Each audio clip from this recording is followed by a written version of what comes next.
میرے عزیز دوستو، آپ سبھی کا ہماری ایک چینل پر دل کی گہرائیوں سے خوش آمدید اور محبتوں بھرا السلام علیکم ورحمۃ اللہ تعالی وبرکاتہ۔ حضرت موسیٰ علیہ السلام کے ہاتھ میں ایک عصا تھا۔ خدا نے فرمایا، اے موسیٰ، ذرا اس عصا کو زمین پر ڈالو۔ حضرت موسیٰ علیہ السلام نے اسے زمین پر ڈالا تو وہ ایک خوفناک سانپ بن کر لہرانے لگا۔ حضرت موسیٰ علیہ السلام نے یہ منظر دیکھ کر پیٹھ موڑ لی، پیچھے مڑ کر نہ دیکھ سکے۔ خدا نے فرمایا، اے موسیٰ، ڈرو نہیں، اسے پکڑ لو، یہ پھر وہی عصا بن جائے گا۔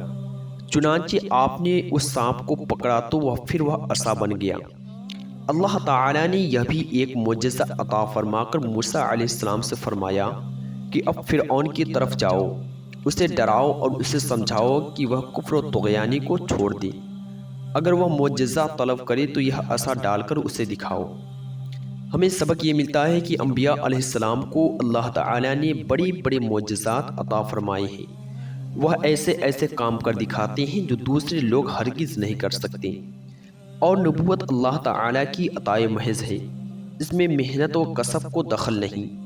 یعنی نبوت کسی کورس پورا کرنے اور محنت کرنے سے نہیں ملتی، بلکہ اللہ جسے چاہتا تھا اس شرف سے مشرف فرما دیتا تھا۔